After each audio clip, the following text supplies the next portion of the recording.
little bit earlier, don't you? Because I'm getting really sleepy.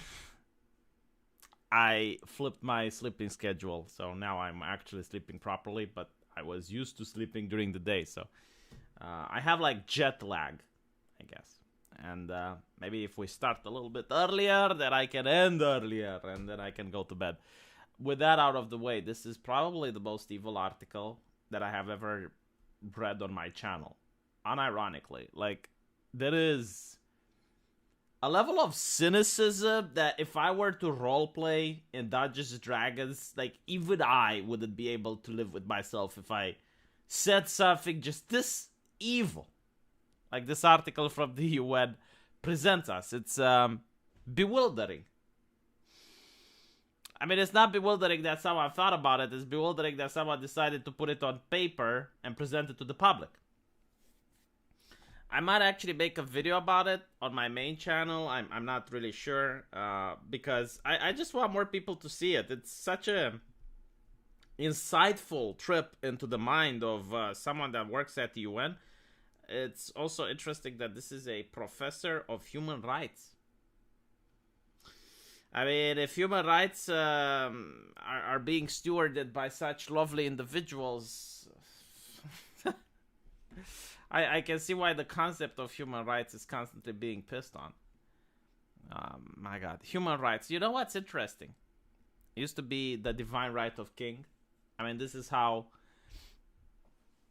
humanity has moved during the feudal age. It was, there is God, and God anoints one person, the king, to rule a nation. So it was the divine right of kings. That's how the kings get their power. And believe it or not, like, people took this very seriously. I mean, during the Civil War in England,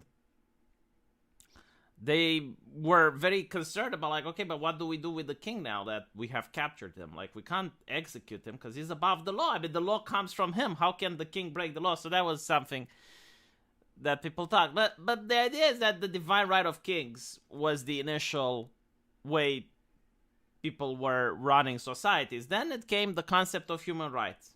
Okay, so now we have human rights to guide us. And when you see people like this, be university professors in charge of human rights, it's very eerie. Let's put it like this. No, I don't read books, big brain content. I don't read books because I finished med school, I finished law school, I read so many books that I just get allergic to them when I see them. You know, it's kind of like there are people who, when they were kids, they ate a lot of chocolate and then they just can't stand chocolate anymore. I'm kind of like that. I did not read I don't read books. I hate reading. Okay? Reading is awful. I guess, like, there's audiobooks now for people like myself. I'm old. I don't like reading books. Seriously, like, law school, do you know how many books it has? Like, and you have to memorize them and stuff. And then when you go to med school, even more books than law school. I would consider med school to be much harder than law school. And there were just, like, books upon books upon books. Many times have I found myself with a book in my hand. And as such, I can't do it anymore. It's just, if everyone becomes a woman, we can end world hunger. Oh yeah, well, we'll see. Manga, okay, comic books don't count. I might sometimes read some books, like I read Game of Thrones, Song of Ice and Fire, and let's see, I think I read a couple of books. Wheel of Time. I mean, I can end up reading something, but preferably no. Like, I'd rather not touch any creepy books. Like, no. Hentai, yeah, I read hentai. I don't see the purpose of books, by the way. Especially as technology advances and we got video format. Like, if you want to get informed about stuff, you can watch a video format. There's many other ways you can learn stuff other than reading books. You can watch a documentary. I mean, there's various methods. Yeah, I do have book phobia, yes. Do you still respond on Twitter? I sent you a DM a month ago about a question you asked on one of your streams, says Sandman. I try to respond to as many people as possible, but you have to understand, I got 3 different channels, and I have over 150,000 subscribers. So even though I try my best to respond to each and every one of you, sometimes just too many messages, it gets lost. But if you send me the same message again, maybe I'll see it this time. And it also depends on the day. I mean, there are weeks when I don't get a single message. And then there are days where I get so many messages. Like, I wake up and my inbox is exploding. And I'm like, what the hell? Yeah, we're going to talk about the benefits of the world hunger today. Let's just wait for 100 viewers to come up. And if we get through the article really fast, because it's not that lengthy, we can actually talk about gamers being terrible people, says the Video Gaming Press.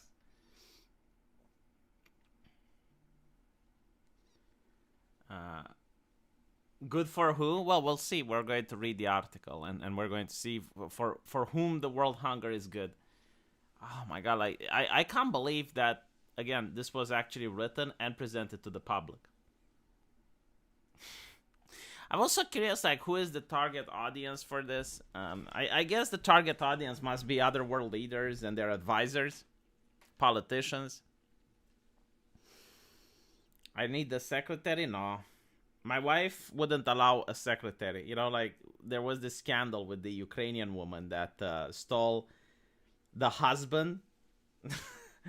So there was this couple in England which had a Ukrainian refugee, and she ran away with the husband. And my wife said, like, what type of woman would allow another woman in the household? Like, that's dangerous. That's how she said. It's dangerous.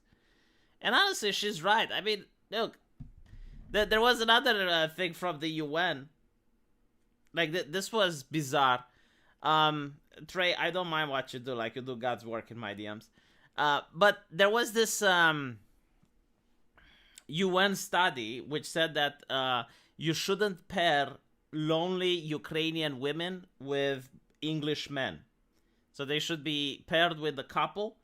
And I'm thinking, okay, imagine if you're a guy and you're either married or live with a girlfriend. Imagine allowing another guy into the house. Like, what type of person does that? Unless he's a friend and he needs to stay there for a couple of days, that's one thing. But as a married man, I would never allow a stranger into my house under any circumstance, especially for lengthy periods of time. Like, who does that? Who the hell does that? Zanothium, how about you go fuck yourself? How about that? You know, like, if we're giving advice here, you tell me what to do. Why can't I tell you what to do? Go fuck yourself. God damn it. It's like people coming up with, like, what should I do? Anyway, right. I'm sorry, Zanothium. It's just that I find it rude and impolite when people tell me what I should do. Okay. You're not the boss of me, Zanothium. You're not my boss. You're not my mummy. I do appreciate it that you're my chat. Imagine them saying you shouldn't allow a female refugee to be paired up with a lesbian. Ooh, that's interesting. No, but the reason... do you want us to go through that article a little bit? Okay, so... UK pair single man with refugees, Guardian.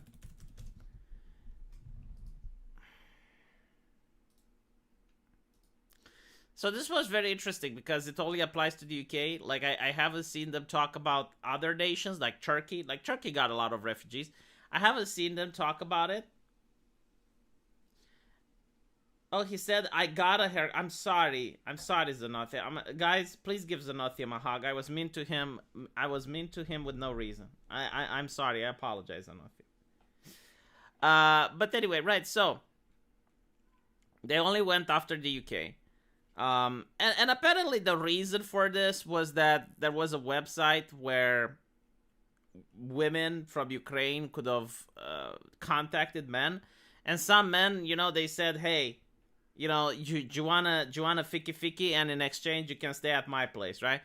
But like the thing is, like I found this to be consensual. I mean,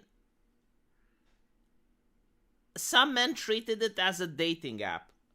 But like there's no incident where a man from the UK tried to push himself over a Ukrainian refugee.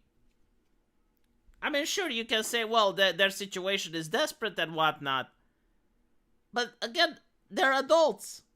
Like, they're adults, and at least you can filter the men that are problematic. Why does Dev stream only with communists and the non-traditional women? That is a question that I haven't able to answer myself. And I asked him this. And he still failed to answer. I guess it's because he's Canadian. Anyway, right, so with that out of the way, the benefits of world hunger. All right, like this is the most evil article that I have ever seen, so get ready. We sometimes talk, I'll zoom in so you guys can see, like maybe you think that I'm talking shit. All right, can you see it, or should I make the troll a little bit small? I'll make the troll a little bit small. There we go. Chibi troll.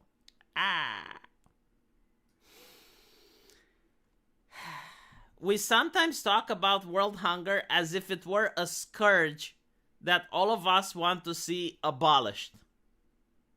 Viewing it as compatible with the plague or AIDS. But the naive view prevents us from coming to grips with what causes and sustains hunger.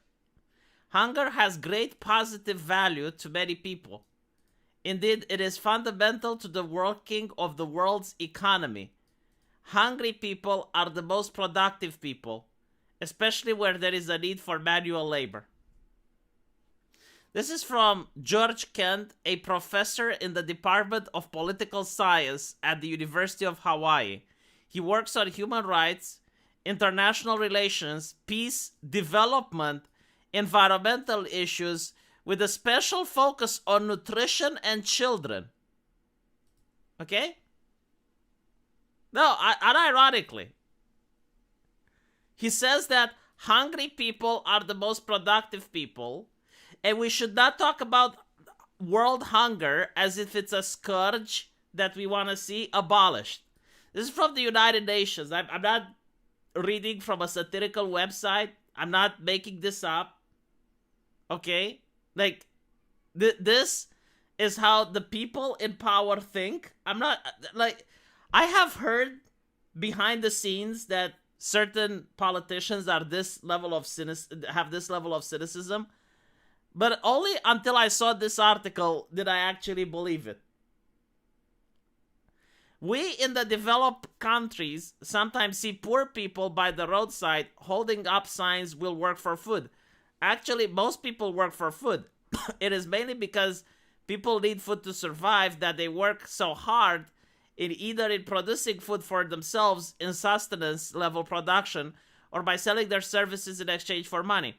How many of us would sell our services if it were not for the threat of hunger? More importantly, how many of us would sell our services so cheaply if it were not for the threat of hunger? When we sell our services cheaply, we enrich others, those who own the factories, the machines, and the lands, and ultimately the people who work for them. For those who depend on the availability of cheap labor, hunger is the foundation of their wealth. You know, they said that they're going to feed us bugs, but I'm starting to doubt that. I think like they're withdrawing their offer. I think like the bugs was only, it's like, oh, you don't want the bugs? Like, oh, you're mocking us for the bugs? Maybe we shouldn't mock them, chat. Yes, obviously, all people work for food. Okay, even George Kent works for food. But there is a difference between someone that says will work for food and someone that gets paid, right? Like the person that will work for food is desperate. Like he basically says, just give me food, right? Like it's the bare minimum. It's the bare necessity. And I suppose that, yes, like if you threaten people with starvation, they might be more willing to do manual labor for cheap, right? Like the guy who says will work for food, he is probably the cheapest person you can hire, right? So The article says that if you starve people, then you turn them into cheap labor. So we shouldn't look at world hunger as it's a scourge that we want to see abolished, because actually world hunger is a good thing. Like, people can work harder when they're hungry. Gotta have those modern day serfs to serve the feudal lords and the billionaires. Yes, I'm curious, like, if George Kent is one of the people that works for food. The conventional thinking is that hunger is caused by low-paying jobs.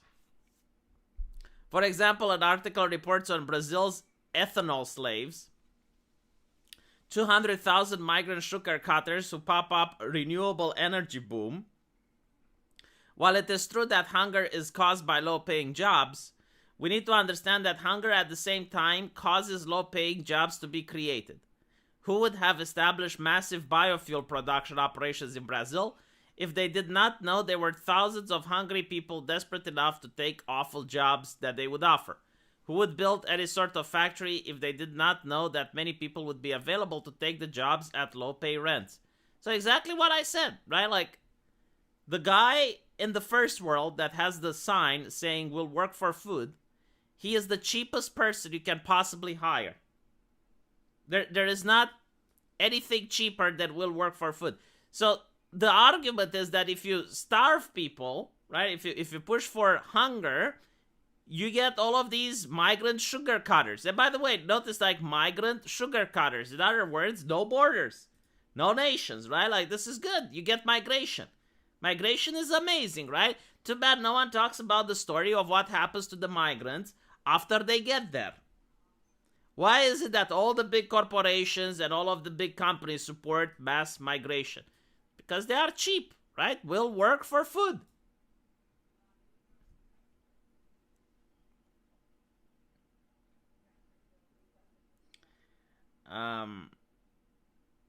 Everywhere is turning into Rhodesia. Jesus.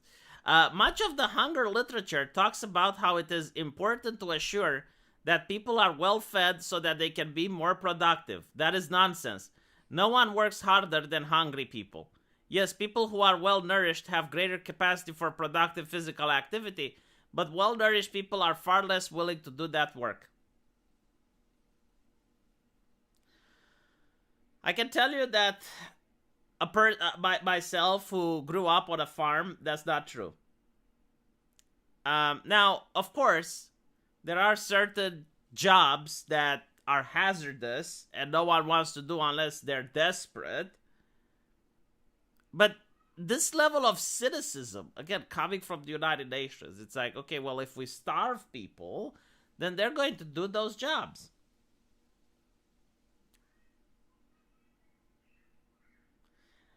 I work to have buyer's remorse from Super Chatting V. Appreciate the content, and the Amber Heard is probably cheap to hire. I don't know. I mean, I heard she's like, what, $5 million in debt? I mean, at this point, I don't think, like, you know, there's when you put someone in such debt that they physically don't think they will ever be able to repay you, they might just stop trying. So that's one thing, you know, like, when the debt is something that people view that they can get out of, they will work. But when you cripple someone with so much debt that they don't think that in their entire lifetime they're going to be able to repay it, they just stop. It's like, well, what's the point in trying?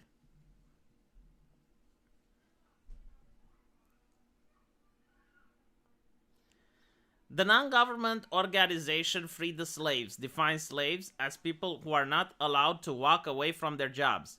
It is estimated that about $27 billion... It is estimated there are about 27 million slaves in the world, including those who are literally locked into workrooms and held as bonded laborers in South Asia. However, they do not include people who might be described as slaves to hunger. That is, those who are free to walk away from their jobs but have nothing better to do, better to go. Maybe most people who work are slaves to hunger. So, I love the fact that there are 27 million slaves in the world right now, but no one talks about them in the US. Right? Like, they keep talking about slavery as if something done and America is evil and it's systemic racism. But they don't talk about these 27 million slaves in the world. that aren't allowed to leave their job. Secondly, it's like talking about, okay, so someone who's like a slave to hunger. So they can't leave their work because then they have no food. How do you even poll for that? Like, how do you even... Because even in the first world, you might have people like that. I mean, I have friends that are probably like that. You know, you don't work, you don't eat. What's interesting is that even in the Marxist utopia, they have like the thing like, if you don't work, you don't eat. However, again, the concept that the benefit of world hunger is to starve people so that they're desperate enough to work everywhere is just the most cynical thing that I have ever heard in my life.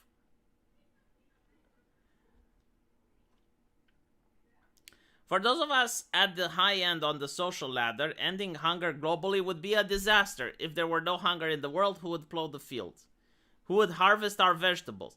Dude, Romania doesn't starve its population, and yet there are still people that plow the fields. There are still people that harvest your vegetables.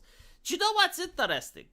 During the pandemic, there were a lot of farmers that were desperate for not having laborers in the UK. And there was like this huge thing. It's like, oh, who's going to pick the fruits? Who's going to pick the fruits? And there were, I believe, over 20,000 British people that applied for picking fruits. And they didn't get hired because, get this, the fruit pickers had to know either Romanian or Bulgarian. So if you wanted to get a job at picking fruits, you had to either know the Romanian language or the Bulgarian language. Why? Because they wanted cheap labor through immigration. This is why they love immigration. So it's not that people don't want to pick the vegetables. It's that they want to have people picking the vegetables for cheap. But in reality, like, the economy would just adjust itself. Like the same way you pay now $10 a lettuce and the economy has adjusted themselves. There are a lot of first world nations where they could have afford paying people more to do jobs that, quote unquote, no one wants to do. There is no such thing as a job that no one wants to do unless it's deadly. Okay, so if it's like working at a radioactive Chernobyl or something like that. But unless it's that, most people will do the job if you pay them. Who would work the rendering plants? Who would clean our toilets? Again, like cleaning toilets. First of all, there's not a job like cleaning toilets. You're talking about a cleaning person, right? A cleaning lady or a janitor. These are not jobs that like no one wants to do. They're well thought of jobs. They're well paid. I mean, there's Romanians that go in Italy in order to perform these jobs. Being a janitor, especially in this economy, is not a bad job. For many people that don't have skills. Like if you have absolutely no skill, it's not a bad job to be a janitor.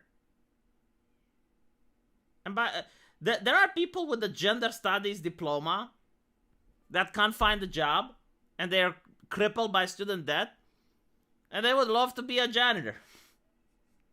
Rick the janitor makes more money than the person with the gender studies degree. If we stop immigrants, who will clean our toilets? You know, here's another thing. I used to watch American TV shows when I was a kid, like American soap operas and stuff. And it was the thing where the kids would mow the lawn. So you'd have like a group of children that they would throw newspapers at the door. They would mow the lawn and do all these things. And they got paid, right? Now, they didn't get paid a lot, but still. Now you have immigrants doing those things. So this whole concept, look, I'm willing to make a bet that if we did this social experiment, you take kids at 6 months and you send them to a school where they learn how to walk.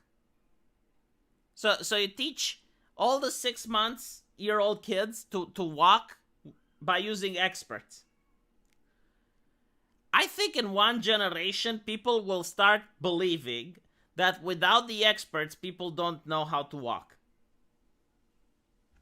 think about this. No, seriously, think about this. So, like, every single child, when he is 6 months, a member from the government picks them up and takes them to a special school that teaches them how to walk. Within one generation, people will believe that without the government, humans can't know how to walk. And this is exactly the same thing here. It's like they believe that without the immigrants, there will be no one willing to clean the toilets. As in, be a janitor.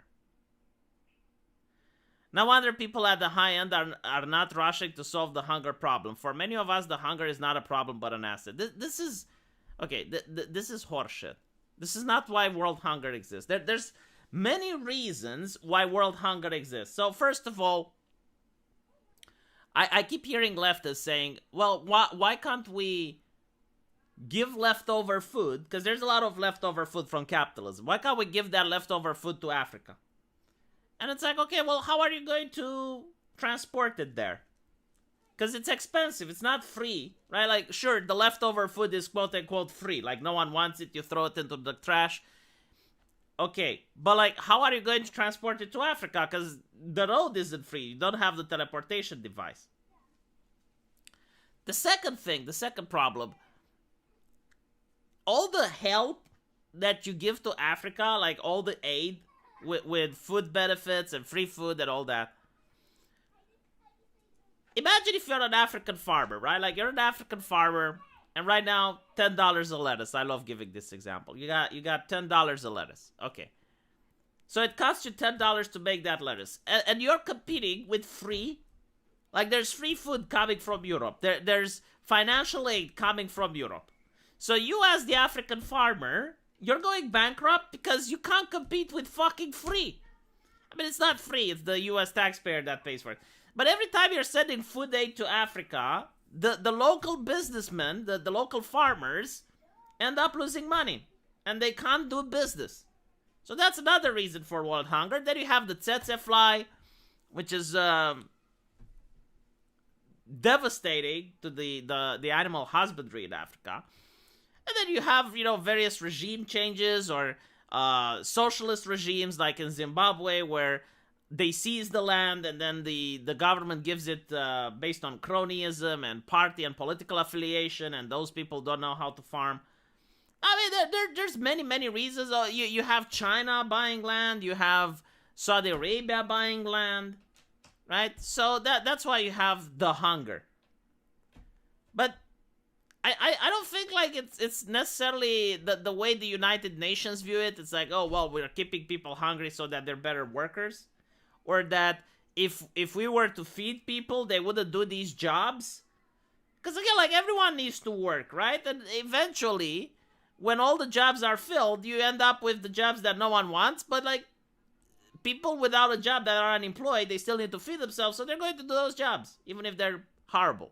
There are jobs that are horrible, and people would rather not do them. And by the way, like, the jobs that are horrible and people would rather not do them, that doesn't mean that people do them for their entire life. Like, for example, burger flipping, right? Like, this is something that is not horrible, but many people can relate.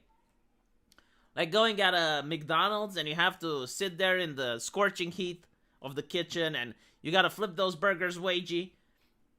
And you get shit from customers and you get shit from your boss. It's not a very fulfilling job, right? It's not a very fulfilling career. But you don't do it for a lifetime. Like, many people do it as a transitionary step when they're a teenager. Well, I guess now immigrants do it, right?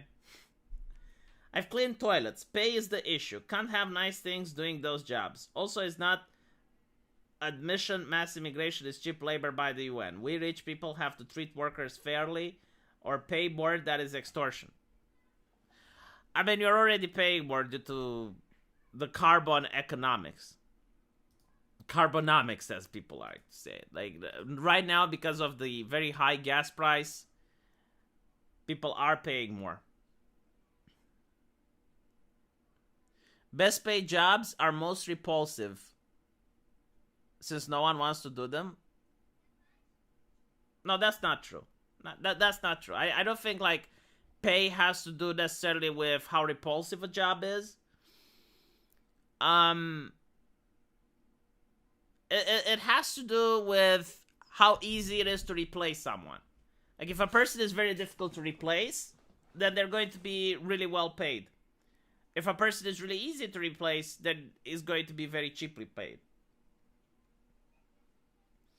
There is a surplus of food, always have been. The issue is transporting it. Yeah, but even then, like, as I mentioned before, like, imagine you're an African farmer, and it costs you money to farm the field, and on that market comes foreign aid. Like, you have aid from Europe, and that's free. You can't compete with that. There's no way. So it causes stagnation. Like, the African farmers can't make a profit. They can't reinvest into farming.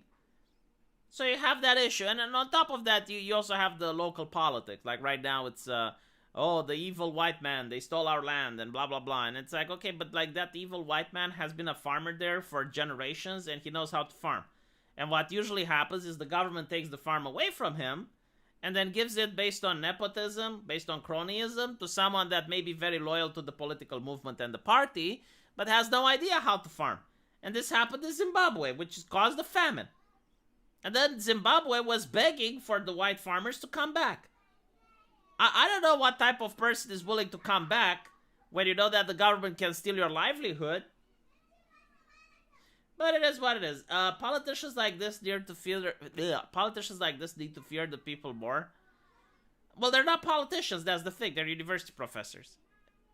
And this is the thing, like, being a university professor is very interesting, right? Because, like, if you're a doctor and you give the wrong treatment to a patient, you get sued for malpractice. And you should. But if you're a university professor and you say something that can have massive, dangerous consequences to millions of people, no one cares. Right? Like, you're not responsible for what you do. You just described Zimbabwe and in South Africa. Yes, I know. Did I? I study history. Isn't it peculiar this UN article is coming out when Dutch farmers are being pushed out of the land? No, I don't think so. I don't think like that this is planned because of the Dutch farmers, which, by the way, bought a tank. I'm going to have it in tomorrow's video. The Dutch farmers bought a tank. And they're also blocking the supply chains. And they're causing... they're causing empty supermarkets. And of course the government doesn't want to talk with them. Like we noticed this story time and time again. You got a group of people that have been wronged by the government. I mean, shutting someone's livelihood, yeah, I can see why they're being desperate. Alright? And unless you come with a solution for them, I can see why they're upset. So you got these people. And they're protesting peacefully, and the government just refuses to interact with them. They refuse to even acknowledge their grievance. And I think I know why. I think it's because we live into the age of the soundbite. Right? So, what is the soundbite? give me a second so I can lock the... There's, yet again, kids playing outside, so... And I also turn the light so that the troll model is not vibrating anymore. Anyway, right, so the problem is where was I? What was I talking about? Holy shit. Oh yeah. We live into the age of the soundbite, which is the TikTok video. Like, all you need is a couple of seconds of footage and you can ruin a person's career. Like, for example, with Sargon of Akkad, it was the I wouldn't even rape you joke, right? Like, that completely defined his political ambitions. And this is why Justin Trudeau didn't want to meet the farmers. This is why the Dutch government doesn't want to meet the farmers. Because all it takes is for a farmer to give a snappy, like a one-liner back to the prime minister, and it's going to be on every single news outlet. It's going to be on every single paper, right? So this is why they're cowering in fear, because they know that if they actually interact with the people, they don't have an argument. And worst of all is that someone can give them a zinger and just destroy their entire political career. Hello, Michael Guevara. Yeah, the very fine people for Trump. I mean, the very fine people for Trump was clearly debunked. Like, any person that listens to the whole recording knows what he was talking about. But the moment you start arguing about context, you lost. Like, that's it. You know, like, the moment the soundbite is there and you start arguing about context, like, the conversation is over. So that's the thing. Like, that is the reason that you will not see the prime minister or any politician meeting with people that have been aggrieved.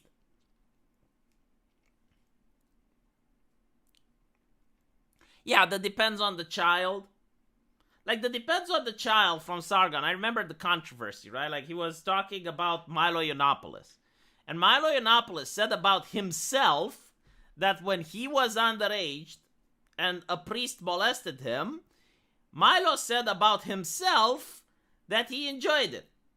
Right? So Sargon was asked, it's like, okay, like, what do you say to that? And I believe the whole proposition was that, I guess, like, it depends on the child, as in some may, like Milo Yiannopoulos, justify it. However, right, he continued, and that's not part of the soundbite, legally speaking, the age of consent should be 18, regardless on like if some children feel victimized or not. But with that said, the moment you start arguing about context, the moment you even start explaining, well, hold on, there's like a bigger picture, that you lost. You absolutely lost. Like, the soundbite is there. The talk is there. You never liked Milo. I don't care if you like Milo or not, but I'm telling you this, the dangerous F-word tour that he did woke up a lot of people. Like, I know like, Milo was very effective at going into university, especially university campuses, and deconverting, de-radicalizing, or vaccinating against radicalization a lot of hardcore left-leaning people. But on the internet, from what I see, there are teams, like, you can't take a person. This is what I like about the left, okay? Like, the left, Mr. Rosenbaum, I believe his name was. Mr. Rosenbaum, pillar of the American community as the left presents him. The one involved in the Rittenhouse situation, right? He spams the N-word over and over again. No one is upset about that. Like, no one crucifies him over that, right? That's okay. There are many people, Mr. Floyd, for example, if I'm not mistaken, didn't he put like a gun to a pregnant woman? That's okay, right? The left can look at a person and they view that person as a tool. You know, the same way you view a hammer, or the same way they view a sickle, or the same way you can view a scythe, or whatever, a screwdriver. It's a tool to accomplish a task. And if that person is good at accomplishing that particular task, they don't care about anything else. The right can't do that. Like, I see people on the right, when you have like someone like Jordan Peterson. Like, Jordan Peterson is really good at maneuvering the politically correct labyrinth. Like, he can actually get a point across at an interview and make the interviewee look dumb. Right? The left would look at it like a tool. Like, he is useful at delivering the message in a way that other people would get canceled. But the right is like, oh, well, no, because Jordan Peterson said this, and like, I disagree, he's religious, I don't like him, he said this thing about, you know, like, chubby women, and I don't agree with him, and like, no, I don't, what the fuck does it matter? What the fuck does it matter? Like, it's almost like there's an army of people that are willing to push for right-wing issues, and you are allowed to be picky. Didn't the concept of beggars can't be choosers ever get to your ear? Because it's true, like, there aren't that many people that are willing to push for a conservative message. I'm looking at Elon Musk right now. Okay, Elon Musk wants to buy Twitter. And he wants to have free speech. Now, Twitter is the new Tumblr. It's a shithole. I don't know if Elon Musk legitimately wants to bring free speech on Twitter, or he wants to accomplish or change anything. But from my point of view, either he does nothing and the platform remains the way it is, so nothing changes, or he actually does something and the platform improves. So this is why I support Elon Musk. But there's people like, no, Elon Musk is a liar. Do you not know about Tesla and NASA? And like, I don't fucking care. I'm not willing to fuck with the guy. Like, I don't want to bring him in my bedroom. I don't want to go to church with him. Like, I'm not interested in that. Like, I'm interested in what, like the fact that he wants to buy Twitter. You know, like, that's what attracts me. And I find it interesting. And even if nothing changes, the reaction from the people at Twitter, the reaction of the Trust and Safety Council, that is waking up normies to how things actually are on social media. Because believe it or not, many people who don't go on the internet like we do, they still don't know about these things. They legitimately think that, oh, well, like, Twitter is a non-biased platform, and, you know, the Trust and Safety Council is legitimately to keep people safe and blah, blah, blah. But when they see how they freak out because Elon Musk wants to buy, like, a lot of people are like, oh, hold on a little bit. Thank you, Bob Cowan, for $30. Jesus Christ, that's a lot of money.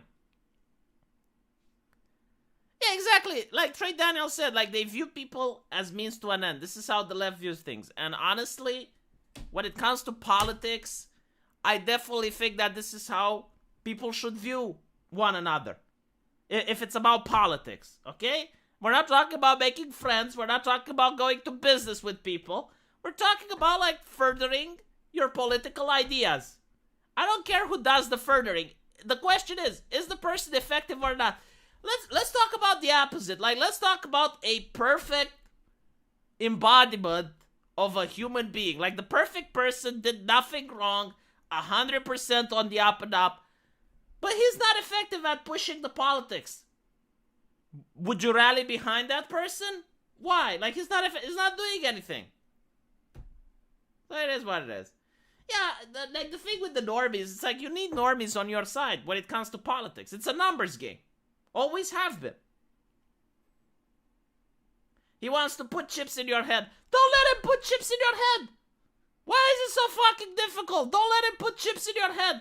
At the end of the day, if chips in your head is something that can be technologically done, I don't think like the technology for that exists yet or will ever exist in our lifetime. But if chips in your head is something in the future, if Elon Musk doesn't do it, someone else will. And we'll have to pass that bridge when we get there. I'm against it, by the way. I'm not in favor of chips in the head. I mean, there are certain avenues of science that I'm very uncomfortable with. The whole plot from Deus Ex Machina. Like, can you imagine just how shit things would be if you can augment yourself for improvement? Like, imagine there's an augment that allows you to lift 10 times more than any other human. Then no one in construction will be hired without that augment.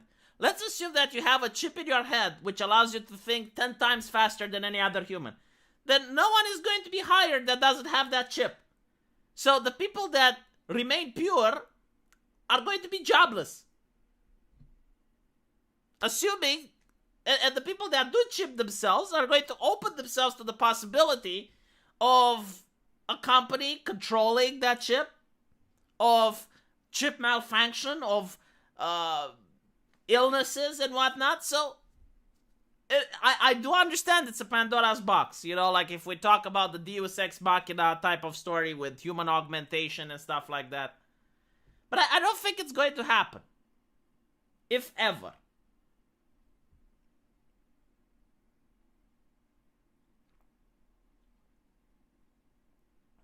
What if they do it forcefully? I don't think they're going to do it forcefully. It's not like with the vaccines. And even with the vaccines, they didn't do it forcefully. They wanted to do it in a couple of countries, but overall, they didn't. The thing with chips in your head, they're not even going to need to do it forcefully. Because I already explained. If you have a chip that makes you think 20 times smarter, 20 times faster, or makes you smarter. Let's say you have this chip, makes you smarter. Well, if you don't get it, you won't get a job. Like you're going to be passed up for job opportunities, and then you'll be constrained in getting it the same way people are constrained in going to university. It is too dangerous. No, I agree.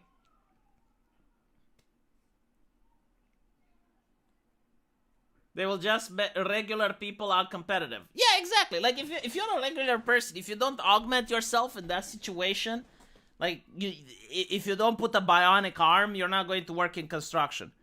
If you don't chip yourself, then you're not going to work anything that requires you to think. So they don't really have to force anyone to do anything.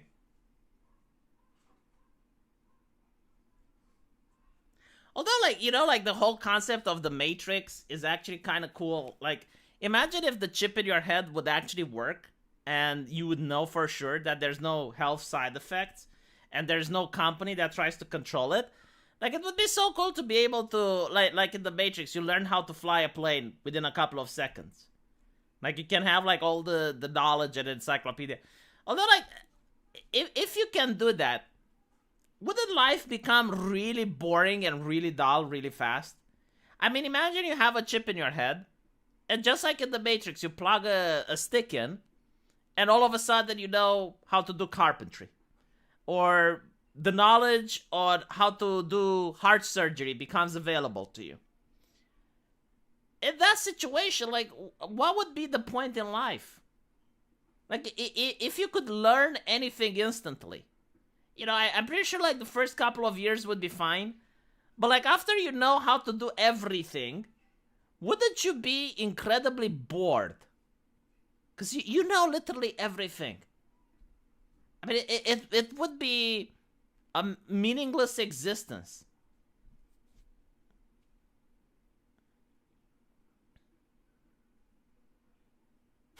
Lol, Roberts just realized that my background screen is a troll under a bridge. Jesus. It's nice dream, but unfortunately this tech will not anytime be soon. Yes, I don't think that these I mean, just so you can know, that we can't even reproduce perfect synthetic organs. So, like, having a synthetic heart, the tech is barely scratching the surface. Like, I heard that they made one, but even then, like, it wouldn't last for more than a couple of years because your body rejects it. We do not have, like, a material that is completely inert from an immunological point of view. The technology would really help a lot of people. Like, I wouldn't talk about brains and chips first. Like, but the concept of someone that loses an arm, to have, like, a bionic arm that replaces it, or a bionic eye, or something like that, I mean, that could really help a lot of people. But unfortunately, the technology is definitely not there.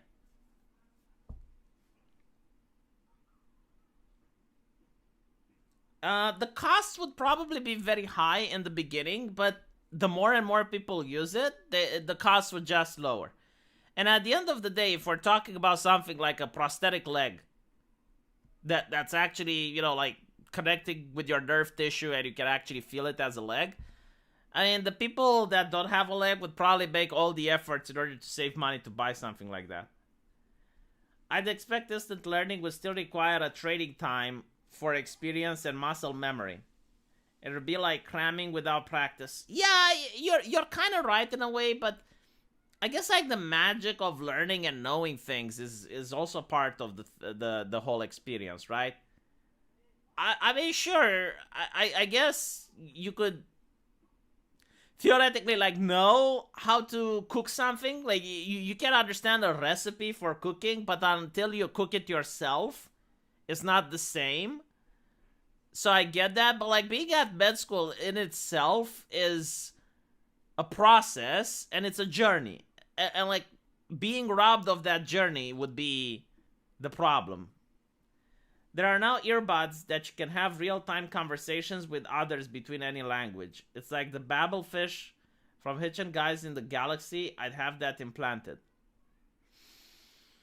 I don't know. I mean, those earbuds, in my opinion, are called English.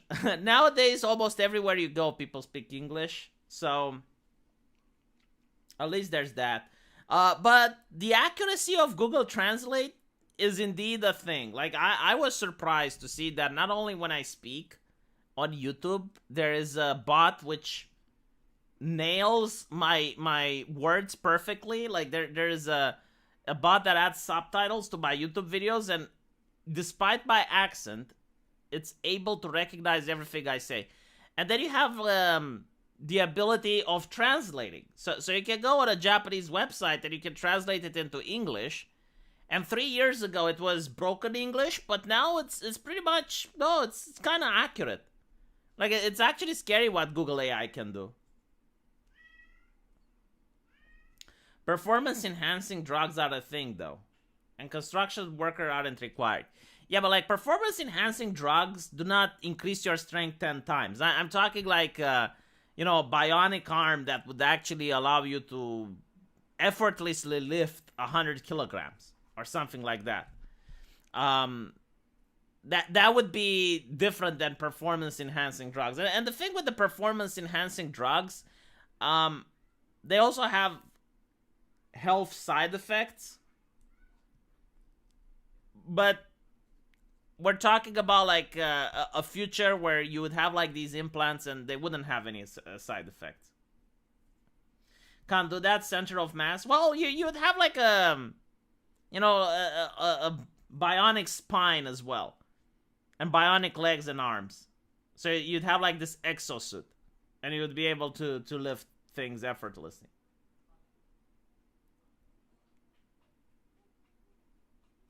I think they looked into exoskeletons for the army, yeah. But it is what it is. I don't know. I personally like the plot of Deus Ex, the last two games. It actually tackles with this issue. Where you have the augmented people, and they are the ones that get jobs. And everyone else that chooses not to get augmented are considered to be non-competitive and no one hires them. Even though like there's no law which says that if you're not augmented you don't get hired, it's just like the way it is. Mexican president goes full anti-Semite. The U.S. is controlled by a Jewish mafia. Hold the fuck up. I need to see this. Mexican president.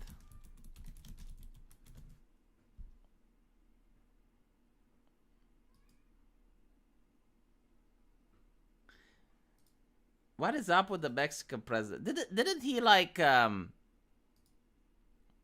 say no to Trump offering to solve the cartel problem? Mexican president defiant after accusing Jewish critic of thinking like Hitler. The Jewish community thinks that it's an unacceptable comparison. Mexican president has upset the country's Jewish community by accusing one of its members, a critic of the government, of thinking like Adolf Hitler. He stood by his comments, he doubled down. His thinking and ideals do not die. And that is what I was referring to. The leftist leader, who regularly uses his daily news coverage to lash out at his critics, said that he had Jewish friends, calling them good working people. According to the official figures, over 59,000 people who practice the Jewish religion lives in Mexico. Wow, really? That few? I mean, Mexico, how many millions of people does Mexico have?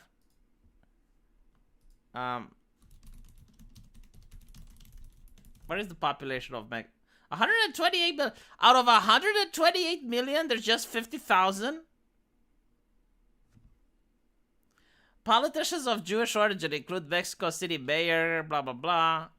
Okay, but like this article doesn't exactly tell me which aspects of, because Hitler had many beliefs, from veganism all the way down to genocide. Like if you don't tell me which particular belief, I can't pin it down.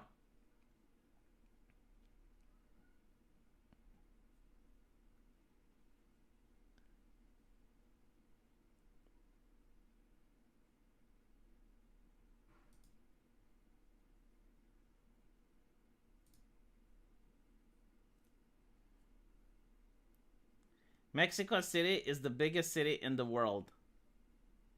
My mom told me that I don't think so. I think like the biggest city in the world is probably in China. Let me check out.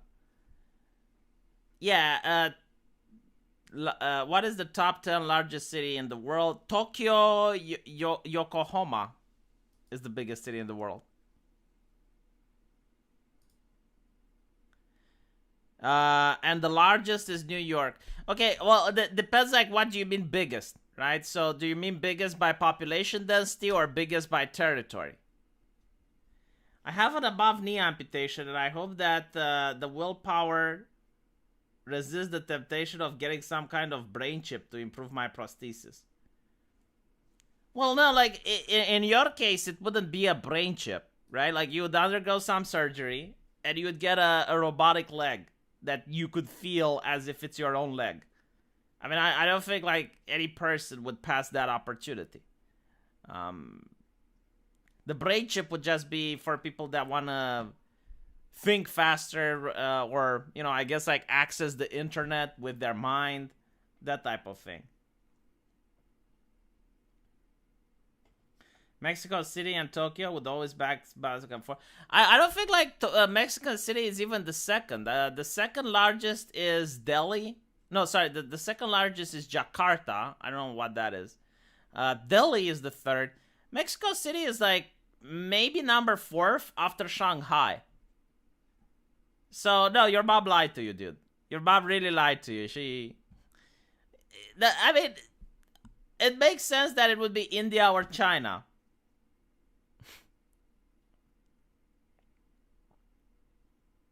Yeah, like what was it when they locked down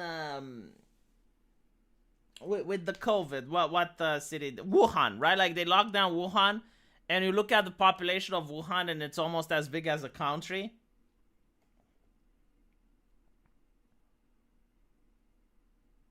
Well, your mom is a saint that's misinformed. No, you wouldn't need a chip that would talk with the prosthetic, Aiden Paladin. You just need to connect the nerves from the leg to the prosthetic, and you, cause like the brain would be doing all the thing. Like the way you would want is for the prosthetic to respond to the bioelectric stimuli coming from the brain. So if you were to connect the nerves that are in the healthy foot to the prosthetic, then you would have the technology. But again, like we don't have the technology for people to do that, right? Although, like if you were to have a microchip like in the brain, what I don't understand like why the microchip would have to be in the brain to control the prosthetic. Like why can't you put the microchip somewhere else? Because at the end of the day, like what does it matter if it's in the brain or if it's just outside of the body?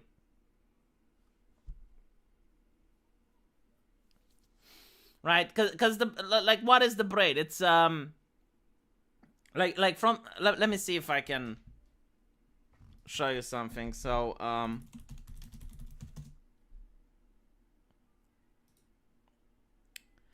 me see if I can find the picture.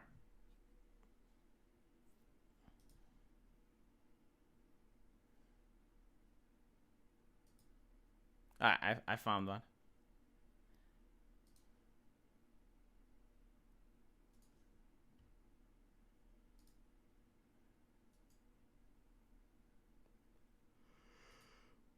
Sorry about that, chat.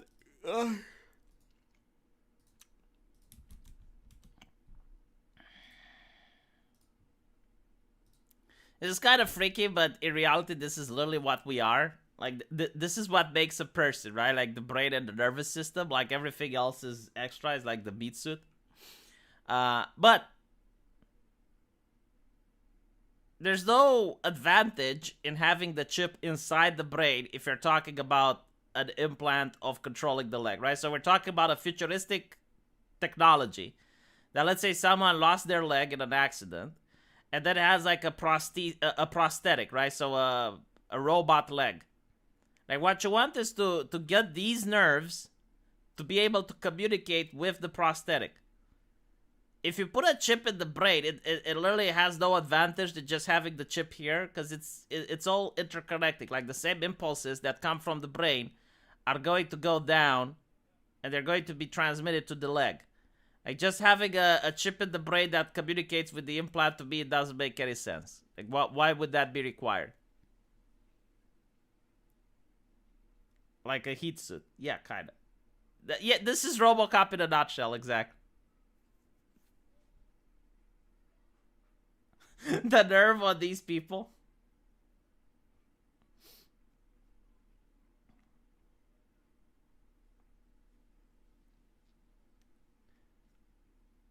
It would never. It would have to be in the brain to be connected to the brain. You think that the brain then tells the chip?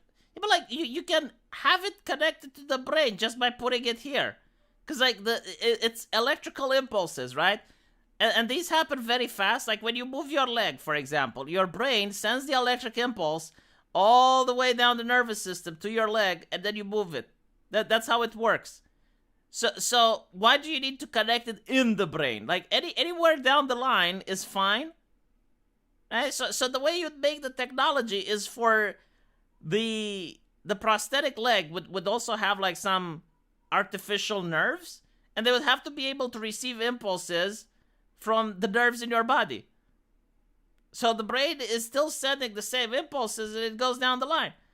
I don't understand why you'd have to like, oh, well, it needs to be in the brain. No, it doesn't need to be in the brain. In fact, it shouldn't be in the brain.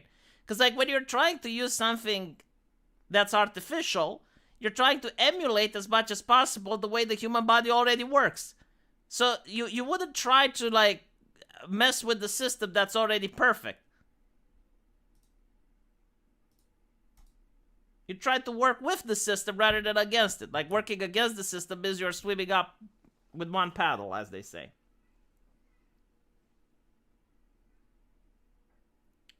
Because how else would your brain interface with the chip? Well, I'll tell you how your brain interfaces with the chip. So let's say that the chip is here, right? It's at the knee. This is where you put the chip. The brain sends the message, the electrical impulse goes down, and it reaches the chip. It's kind of like think about like an electric wire, right? Let's put it differently.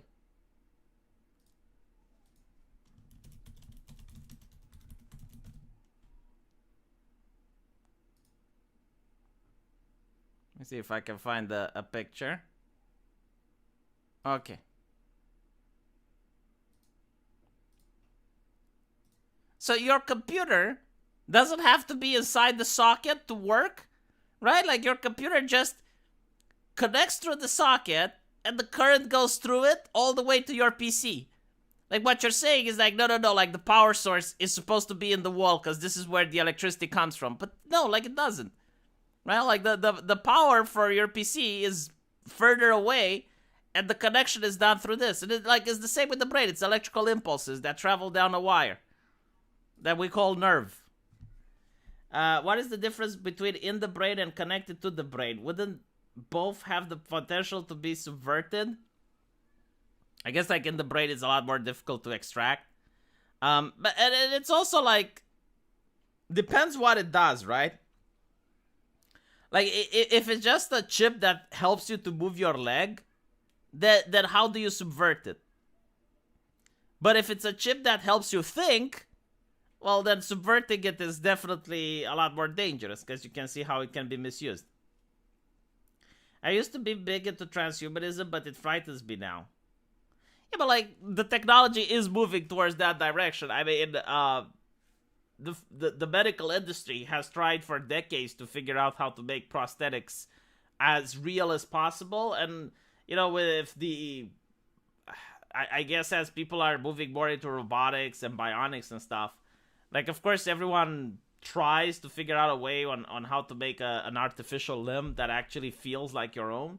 So, for example, you lose your eye in an accident, and you can replace them with a bionic eye. That would be even more interesting. Like, replacing your eye with a bionic eye, given the fact that we only see a fragment of the whole light spectrum, like, people would be able to actually see new colors and shit.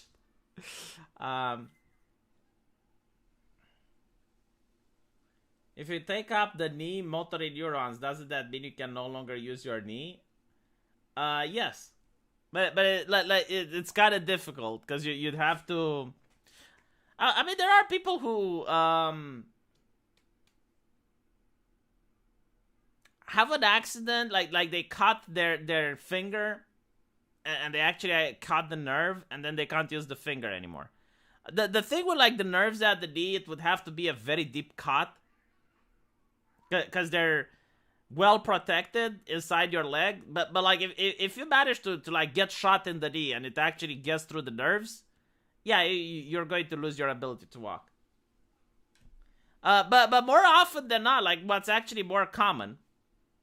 Because here's the thing, like I'll show you something else that's interesting, and then I'll end the stream. So as you can see, like the nervous system, right? Like when it comes to the legs, there's multiple nerves. So let's say that this one here gets cut, like you have an accident and you cut this one. Well, what ends up happening is that for a while your leg is going to be paralyzed, but as time moves on, your brain manages to rewire the nervous system, so the electrical impulses they take an alternative route, and then you regain control in your leg. This is why after, like you see in the movie, well, actually it's in reality as well, but there's people who get in a car crash, they can't walk, and they do all these exercises and they regain the ability to walk, right? But what does happen quite often is when people have a car crash or an accident and they get injured around this area, right? So they injure a vertebra. Well, when that happens, then they lose their ability to walk. And sometimes it's irreversible. What's interesting though is like children that have like these nasty accidents, they might actually reverse the damage because the nerve growth in growing children, so like a 5-year-old, 6-year-old, they're still growing, and the nerves can actually grow back. It happens rarely, but it does happen. Alternate brain chips is Deus Ex plotline. Yes. Have you seen the movie Upgrade? No.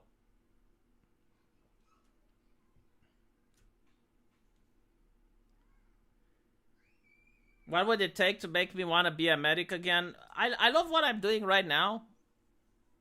I would become a medic if necessary, but I probably would have difficulties in sustaining my family, because it's not a well-paid job in Romania. It's really not. So I would do it if I have to, but I'd prefer if I keep doing what I'm doing, because I really enjoy what I'm doing.